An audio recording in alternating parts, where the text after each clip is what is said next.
Bonjour à toutes et à tous, c'est Ahmed, j'espère que vous allez bien, j'espère que vous avez apprécié la vidéo d'hier. Aujourd'hui, on va pas se pencher précisément sur les différents graphiques, et d'ailleurs j'aimerais écourter cette vidéo parce qu'il y a des choses extrêmement intéressantes à dire.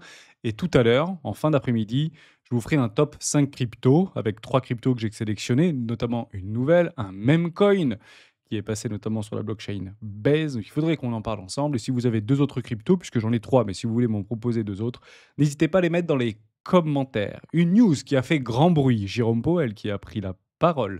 On va en parler dans cette vidéo, il y a des choses très intéressantes, franchement, à aborder. N'hésitez pas à vous abonner si vous venez d'arriver sur la chaîne des rois du Bitcoin et faire grandir cette belle et bienveillante communauté. On commence maintenant.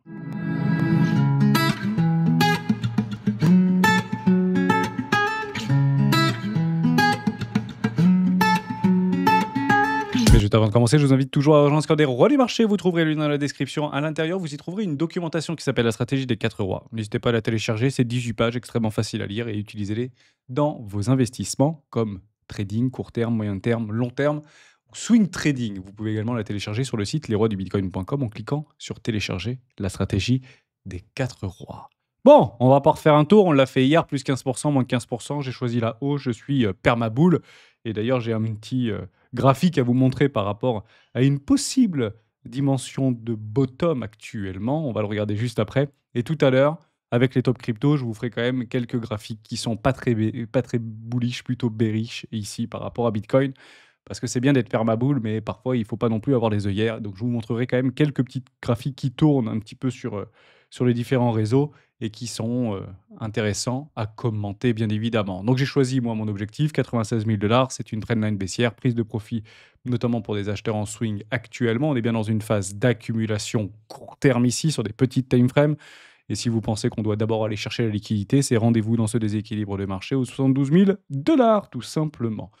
Il y avait une belle corrélation à faire, notamment entre gold, Bitcoin. Il semblerait qu'on sorte les fesses des ronces actuellement, notamment sur la journée d'hier. On va pas commencer sur Bitcoin, on peut le faire non pas sur le gold, mais plutôt sur le S&P 500 ou le Nasdaq. On va prendre plutôt le Nasdaq ici par rapport aux valeurs technologiques.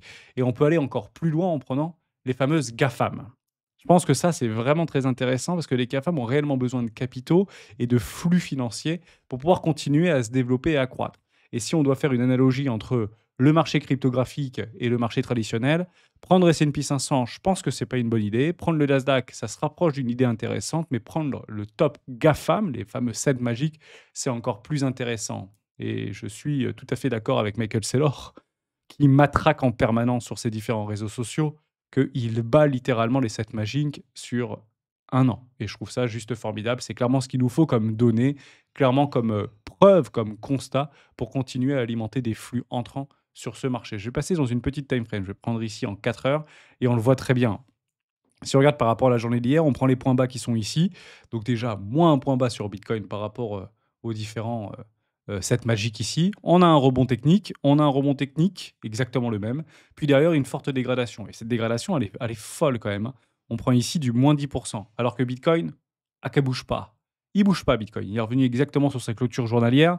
Et ça, c'est quelque chose de positif. Le marché est probablement trop lourd pour baisser. Ça veut dire qu'il y a beaucoup trop potentiellement de vendeurs à découvert. Il faudra bien évidemment aller les dégommer avant de pouvoir continuer une dynamique baissière. Évidemment, preuve pour preuve, si le Nasdaq, si le S&P, si les indices continuent à dégueuler littéralement, Bitcoin va suivre et nos crypto-monnaies devraient aller voir les lots. Maintenant, à vous de vous positionner. Moi, je vois que on attend plutôt des bonnes nouvelles ici, notamment du côté asiatique, même s'ils sont passés à 245%, je crois que je l'ai vu passer.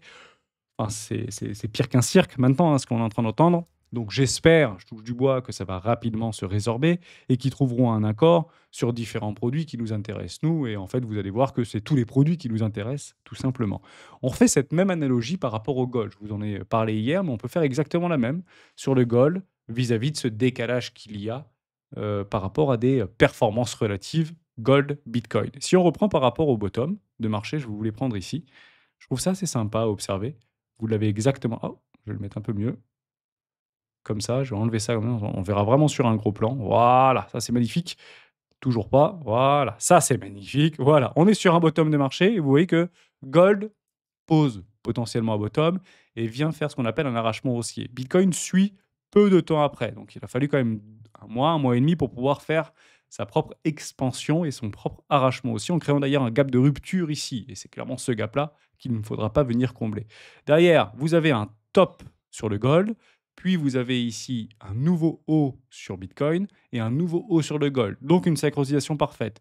Et j'ai presque envie de dire que mars 2023, ça a été le moment fatidique, presque dans l'histoire de Bitcoin, où celui-ci s'est comporté à l'unisson comme une réserve de valeur à égal de l'or. Parce que c'est clairement au même moment que ça a fait son push. Derrière, vous avez une continuation, puis une latéralisation. Vous avez un écrasement au niveau du gold, mais pas au niveau de Bitcoin. Et c'est ça qu'il faut observer. On a exactement la même chose sur S&P 500, on a exactement la même chose sur Nasdaq. Et ça, ce sont des choses qui sont très bullish en fait pour Bitcoin. Donc j'ai presque l'impression qu'on est en train d'observer la même chose actuellement, à une dimension un tout petit peu différente, puisqu'on n'est pas sur le même asset, mais ça se comporte plutôt bien. J'ai vraiment l'impression qu'on se comporte un petit peu comme septembre-octobre 2023, ce qui est très positif. Derrière, à l'unisson, il y a un rattrapage au niveau de Bitcoin et du gold. Derrière, latéralisation. Puis ici, Bitcoin part en premier, bien catalysé par les ETF au comptant. Et derrière, gold suit. Donc, on peut presque partir que quasiment identique. Derrière, vous avez quoi? Une latéralisation, latéralisation. Gold s'envole, Bitcoin suit plus tard. Et en fait, c'est là où il y a une forme de décorrélation, de retardement par rapport à Gold, Bitcoin. Et ici, qu'est-ce qu'on va attendre? Eh bien, la même chose qu'on avait attendu ici. En fait, Bitcoin part quand Gold corrige. Vous voyez, sur le côté droit, pardon, vous avez une correction, une latéralisation avec un triangle de contraction sur Gold, et vous avez Bitcoin qui s'envole. Bon, bah, on peut potentiellement attendre la même chose. Si Gold a atteint un top local, provisoire, à partir du principe qu'on pourrait avoir un rattrapage assez violent du côté de Bitcoin. Je voulais vous montrer ça, je trouvais ça sympa. À comprendre quand même quelque chose de fondamental. Parce que les charts, c'est bien, la technique, c'est bien, mais on va repositionner à partir de maintenant ce que représente Gold, ce qu'on attend du Gold, ce qu'on attend de nos valeurs de croissance, ce qu'on attend de nos valeurs défensives, growth, value, et de nos cryptoactifs préférés, parce que souvent il y a un amalgame qui est fait entre crypto total 2 jusqu'à Other et Bitcoin. Aujourd'hui, Gold, prenant vraiment la racine, c'est 210 000 tonnes aujourd'hui market value. Ces 210 000 tonnes qui sont connues, dispersés, bagues, bijoux, spatial, ordinateur, informatique, semi-conducteurs, tout ce que vous voulez. C'est 16 000 milliards de capitalisation. Aussi fou que cela puisse paraître, Bitcoin, c'est 1600 milliards de capitalisation. Ce sont très exactement 10 fois moins. Un Bitcoin vaut, grosso modo, 80 000, 85 000 dollars à l'heure où je vous parle. Un kilo d'or, c'est 77 000 dollars. Intéressant. D'ailleurs, 210 000 tonnes, 210 000 blocs pour les 4 ans. Mais ça finira bien sûr par augmenter du côté du gold et pas du côté de Bitcoin. Encore une fois, ce sera toujours 210 000 blocs et toujours 21 millions de Bitcoin. Ceci, bah en fait, c'est plus une blague. Quand vous pesez 10% de la première capitalisation mondiale, on peut partir du principe, et là, franchement, il faut se le dire, Bitcoin n'est plus une blague. Par contre, l'univers et l'écosystème cryptographique peut encore être considéré comme des blagues. C'est d'ailleurs plutôt souligné par rapport au même coin. Comprenez-le comme ça, de façon très simple, très disciplinée, très pragmatique. Qu'est-ce qu'on attend de notre ami Bitcoin? C'est extrêmement simple. C'est exactement la même chose que le gold. Bitcoin, gold ont les mêmes attentes. C'est quoi? Infalsifiable, mesurable, fongible, solide, rare. Terminé. Et vous avez déjà les grandes caractéristiques d'une monnaie ici, en tout cas d'une base monétaire saine. Il est donc ici considéré comme une assurance. Mais une assurance de quoi? Une assurance du système. Du système quoi? Du système monétaire, encore une fois. Et c'est ça Bitcoin, c'est ça le gold. Il se partage aujourd'hui tel un ballet de danse avec un nouveau-né par rapport à quelque chose qui est historiquement, de plusieurs millénaires, considéré comme une réserve de valeur. Aujourd'hui, quelque chose de rare, quelque chose de précieux, quelque chose qu'on désire, tout simplement. Et Bitcoin, bah, c'est plus l'antithèse. C'est quelque chose qu'on désire, oui, mais pas pour tout le monde. Et c'est quelque chose qui nous fait beaucoup souffrir actuellement. Et c'est complètement le contraire de ce qu'on peut attendre d'une crypto, d'un écosystème cryptographique. Parce qu'un écosystème cryptographique, on peut le mettre de la même façon dans un univers d'entreprise. Et qu'est-ce qu'on attend d'une entreprise? Qu'est-ce qu'on attend de nos cryptos préférés? Qu'est-ce qu'on attend de nos others en termes de performance, bien sûr? Mais on attend quoi de façon cohérente, de façon pragmatique? On attend d'une crypto comme d'une entreprise d'être performante, d'être rentable, d'être scalable, d'être agile et surtout d'avoir un avantage unique. Et c'est ça qu'on va essayer d'aller chercher. Aujourd'hui, les avantages uniques, on va les trouver dans les entreprises. On peut les trouver chez Nvidia, on peut les trouver chez Apple. Warren Buffett nous en a beaucoup parlé. Et qu'est-ce qu'on va trouver comme avantage unique au sein d'un projet cryptographique? bon, bah, c'est le personnage, hein, c'est le porteur de projet, c'est le fondateur. Il faut qu'il soit un petit peu au-dessus de la moyenne, si vous voulez, pour commencer à allouer des capitaux dans ce type de projet. C'est la raison pour laquelle je vous bassine avec ça. Mais si vous devez investir dans un projet cryptographique, la première chose à faire, c'est de regarder le porteur de projet. Et s'ils sont anonymes, bon, bah, vous avez une chance sur 2 que ce soit des glands, hein. Il faut le comprendre comme ça. Donc moi, les projets anonymes, j'y vais pas personnellement. Moi, je vais là où je veux voir la personne et j'aimerais qu'ils soient un peu autistes, avec un aspect guerre. Voilà, Vitaly Buterin, ça rentre dans mon cadre, si vous voulez, un petit peu en décalage, en marge de la société. Voilà, c'est une tête bien faite, même si on peut parfois, sur certaines vidéos, en douter. Mais partez du principe que généralement, ces gens-là, on peut leur faire confiance, si vous voulez. Je ne pense pas que l'argent et la richesse soient la première de leur motivation. Ces gens-là, malgré eux, changent bien évidemment le monde. Donc ici, la crypto-monnaie et les entreprises, c'est la performance du système. Bitcoin, le gun, c'est l'assurance du système. Système quoi? Un système monétaire, donc l'assurance et la performance de la confiance qu'on peut avoir dans le système. Voilà, je viens de vous faire cette réciprocité. Oui, on n'a pas fait beaucoup de graphiques, mais je pense que c'était quand même important d'en reparler. J'aimerais vous montrer ça. Ça, c'est super important parce que ça titille la smart money, ça titille les institutions. En gros, vous prenez sur un an, un retour d'un an, MicroStrategy, c'est 133% et c'est viable, c'est prouvé par rapport à Tesla, par rapport à Bitcoin, par rapport à Nvidia, par rapport à Apple, par rapport à Meta, Google, etc. Je me dis, mais franchement, ça devrait cartonner alors MicroStrategy. Oui, faites attention aussi au return, mais retournement de tendance, parce que ça devrait aussi faire extrêmement mal. C'est la raison pour laquelle il faut aller voir du côté de MicroStrategy. Alors, je sais plus où est-ce que je l'ai mis, ce truc-là. Est-ce qu'on peut le trouver, MicroStrategy? Non, je ne l'ai pas. Bon, ce n'est pas grave. Si, on va aller le voir là-dessus. Parce que ça, c'est super intéressant. Je vous en avais parlé il y a 2 semaines et ça commence à arriver. MicroStrategy, performance, on va aller sur son site, c'est complètement public et c'est très clairement ce que j'attendais personnellement. Voilà, hop, je vais le prendre, je vais l'ouvrir.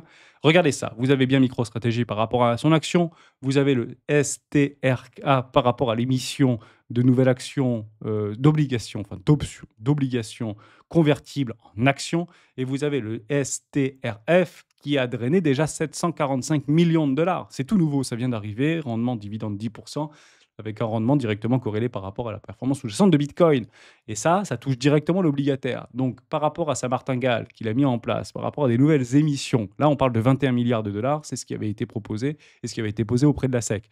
Il a déjà dépassé du côté de sa martingale obligataire 745 millions de dollars. C'est vachement positif au niveau de ce STRF. Donc vous en avez plein. Bon, grosso modo, ça marche. C'est lui qui va nous galvaniser un petit peu le bull run comme ce qu'il avait fait Grayscale en 2020-2021. On touche du bois, ça titille, ça marche bien. Et il faut continuer à chill. Il faut qu'il continue à chill, bien évidemment, son projet. Et je vois de plus en plus de personnes commencer à y jeter et porter une attention particulière. Maintenant qu'on a ça, on passe au on-chain. Ça tourne pas mal. On aime beaucoup le prendre en considération. J'en ai pas beaucoup, moi, des données on-chain que je regarde avec une grande attention. Mais le MVRV ratio est une donnée qui est extrêmement importante. Je vous le prends très rapidement. La ligne orange, c'est le ratio market cap par rapport au realist cap. La ligne noire, c'est le log scale, c'est le prix de Bitcoin en logarithmique pour une lisibilité plus long terme. Donc ça, c'est du logarithmique. La ligne violette que vous avez ici, c'est le prix réalisé de Bitcoin. Donc c'est très utile pour en fait, essayer de comparer des zones de plus de la moitié de l'offre totale en circulation est en perte ou en hausse. Et on a toujours ces fameux, on avait ces 40 000 dollars ou ces 42 000 dollars. Puis ici, c'est monté un petit peu aux alentours des je ne sais plus combien, 48 000 actuellement dollars. Vous avez les lignes en pointillé, bleu, MVR, vous avez orange avec les écarts types, plus un écart type, en rose, plus 1,5 écart type. Et il semblerait qu'on trouve par rapport à ces pastilles des supports et des résistances. C'est juste formidable. Donc on vient de taguer ici une moyenne sur un écart type 1. Ça peut faire office, bien sûr, de support, encore une fois. Donc, est-ce qu'on le prend en considération? Est-ce qu'on ne prend pas en considération? À un moment donné, moi, quand ça passe en rouge ici, je commence un petit peu à baliser. Donc, actuellement, on n'a pas vécu le rouge, tout simplement. Donc, est-ce qu'on peut avoir notre exit final? C'est complètement possible. Mais ça réaffirme une thèse, une hypothèse qu'on est peut-être très proche, et je dis bien encore une fois extrêmement proche, d'un bottom de marché. Donc, si on devait aller chercher les moins 15%, les fameux 75 000, 72 000 dollars, ce sera probablement et peut-être la zone de bottom à pas louper. Vous me connaissez, si c'est boule, on n'a rien à y faire. Il ne faut pas laisser la possibilité des gens de rentrer sur ces niveaux de prix qui seraient un discount assez incroyable sur Bitcoin. Je préfère qu'ils achètent plus cher. Ça, c'est très intéressant. Mais ça, je vais vous en parler en relation, qui est passé sur le Ghost PC Later, par rapport au discours de Jérôme Powell. C'était qu'hier. Il y a eu quand même un sacré swing, franchement, sur Bitcoin hier. On peut le regarder en toute petite time frame. Moi, j'y étais, je le regardais avec une grande attention. Et franchement, proprette le truc, hein. C'était clairement là. On s'est dit, bon, allez, c'est bon, c'est terminé. Alors, on était bien parti juste avant le discours. On est parti chercher des petites zones de fair value gap juste ici, plutôt propres à observer dans un déséquilibre de marché. C'est chirurgical, incroyable. Franchement, le trade était bon à prendre ici. Bon petit short. J'espère que vous avez vite pris des profits parce que si vous attendez une poche de liquidité, perdu. Alors, attendez, en 2%, 3%, c'est que dalle. Mais honnêtement, si vous regardez la gueule du S&P 500 et du Nasdaq et même de mon indice GAFAM que j'aime bien vous montrer, ça a franchement cassé, ça s'est franchement fracassé. Donc je pense que c'est assez dur d'être rentré là-dessous. Ça, ce sont des grosses mains qui tiennent ce marché. Donc il y a une idée derrière la tête. Et je ne pense pas que ce soit pour aller plus bas ici. Je pense que c'est vraiment pour aller plus haut. Donc il y a une vraie force relative, une forme de désynchronisation court terme, peut-être pas de décorrélation, c'est peut-être un gros mot aujourd'hui dans l'univers cryptographique. Donc une désynchronisation très court terme entre Bitcoin le reste du crypto total, puisqu'on voit aussi que Ethereum a plutôt bien maintenu ses lots, même s'il est un petit peu moins fort que Bitcoin sur du très court terme. Bon, on peut espérer éventuellement de sortir les fesses des ronces, tout simplement. Je parle de l'Economic Club de Chicago. Jérôme Powell a exprimé ses préoccupations concernant les récentes politiques tarifaires de l'administration Trump. Il a souligné que ces droits de douane, plus importants que prévu, risquent de provoquer une hausse de l'inflation et un ralentissement de la croissance économique. Face à cette incertitude, la Fed adopte une approche attentiste, préférant attendre des données économiques plus claires avant d'ajuster les taux d'intérêt. Ah Powell a également noté que le marché du travail reste solide, mais que la combinaison d'une inflation élevée et d'un chômage en hausse pourrait compliquer la mission de la Fed. Enfin, il a insisté sur l'importance de maintenir des anticipations d'inflation bien ancrées pour assurer la stabilité économique long terme. Donc ça, c'est plutôt un discours en quiche. En gros, il ne change pas son fusil d'épaule, il attend, il rassure clairement pas les marchés et il envoie directement un pic à Donald Trump. Faut pas se mentir, c'est clairement ça. Il y a eu une question quand même sur les cryptoactifs. Grosso modo, il nous dit que les cryptoactifs sont de plus en plus utilisés, sont de plus en plus communs et il faut les prendre en considération. Bref, ça fait 2 ans qu'il nous dit exactement la même chose. Ça n'a pas changé. Je vous parle également de ceci. La Chine vend des cryptos. Donc on peut regarder tout ce qui s'est passé sur les différents médias. C'est la raison pour laquelle je vous dis, si vous n'êtes pas préparé à ça, sortez de cette bulle médiatique et de ce bruit de marché. Parce que ça, c'est du gerbiche, je vous le dis franchement. C'est de la connerie finie et je vais vous le prouver en un instant. Putain, c'est incroyable en fait d'avoir ce type de choses qui nous gonfle en fait en permanence. Parce que vous allez avoir, la Chine possède 250 000 bitcoins. La Chine possède, dans des banques régionales et dans les structures régionales, c'est 15 000 bitcoins actuellement qui permettent de financer les déficits publics ou tout ce que vous voulez pour avoir de la liquidité. Punaise, quoi. On va le lire ensemble. Journal du Coin, Cryptos, Coin Academy, Coin Tribune, Zone Bourse. Putain, on me parle, moi, sur mes vignettes, que ce soit des PU, vous avez compris, à clic. Mais alors ça, c'est vraiment du dégueulis de conneries d'informations. Donc, je les mets tous dans le même panier. Bon, qu'est-ce qu'il faut faire? Il faut cliquer sur le lien qui vous paraisse le plus intéressant. On va rester sur du mainstream, on va aller sur Zone Bourse. Donc, Zone Bourse, moi, j'ai toujours un truc, je fais CTRL F. CTRL F. Et CTRL F, vous mettez selon. Ça, c'est intéressant. Donc, selon, alors, plus vous avez de selon, plus c'est du bullshit, en fait, hein, c'est tout simplement ça. Donc, vous avez quand même un paquet de selon, et le fameux selon, c'est selon Ruther. Ok, donc on va aller voir Ruther. On y va chez Ruther. Ok. Alors, juste avant d'y aller, parce que je voulais faire une petite transition, moi, je regarde CoinDesk. CoinDesk, c'est quand même un des médias aujourd'hui les plus smart dans l'écosystème crypto. Et il n'a pas relayé cette information. Donc, si je peux vous donner un tips au niveau de ces bruits de marché, si vous voyez un truc qui vous tracasse, qui peut vous faire peut-être changer d'avis, qui ne vous fera pas prendre une position, alors si vous êtes trader, ne regardez pas les news, sinon vous êtes mort, hein, c'est clair, net et précis. C'est une machine à laver psychologique. Mais si vous avez une information qui vous dérange par rapport à Bitcoin, hein, plutôt des grosses crypto-monnaies, allez faire un petit tour sur Coindex parce que souvent, c'est quand même des choses qui sont véritables. Dans une forme de essayer de structurer une information qui buzz, si vous voulez, qui génère beaucoup de, comment on peut dire ça, du buzz, quoi, hein, génère beaucoup d'interactions. Et aussi Coindesk, c'est eux qui peuvent mettre en avant des articles finement documentés pour alerter en premier lieu sur des risques X ou Y. Par exemple, il y avait eu un article sur FTX quelques jours avant, quelques semaines avant. Voilà, donc je fais un petit tour sur Coindesk pour regarder. Et il n'y avait pas. Donc, On va aller regarder du côté de Reuters parce qu'on va aller chercher ces informations-là. La Chine débat de la façon de gérer les caches cryptographiques. C'est bien un article qui est passé le 17 à 6h42. Donc, qu'est-ce qu'on peut regarder là-dessus? Bah, ça date de quand, en fait? Depuis quand ils vont vendre les bitcoins? Parce qu'on a l'impression que c'était hier. On est bien d'accord? La Chine écoule discrètement ses crypto-monnaies. Enfin, je vois du présent. Vente de BTC saisie, une création d'un fonds souverain Bitcoin. La Chine face à un dilemme. La Chine va-t-elle constituer une réserve c'est pas ça que je voulais voir. Je sais plus. Hein, il faut remonter. La Chine vend ses cryptos saisies pour enflouer ses caisses. C'est du présent, ça. On est bien d'accord. Et est en train de vendre discrètement. Vend pour enflouer ses caisses. Mais OK. Allez, on va faire un petit tour et on va essayer de le trouver ensemble. Parce que je l'ai trouvé, l'information. Et on finira là-dessus. Oh là là, c'est toujours un peu clivant, mais il faut y aller. Voilà. John Fan Jiang, une société de technologie basée à Shanghai, a vendu des crypto-monnaies d'une valeur de 3 milliards de yuan, c'est 7000 bitcoins à l'heure actuelle, offshore depuis sa fondation en 2018. 2018. Eh ben franchement, on n'a plus rien à se mettre sous la dent. Si, on aura encore quelque chose à se mettre sous la dent, ce sera dans le top crypto tout à l'heure. Mettez-moi 2 crypto-monnaies que vous voulez qu'on aborde.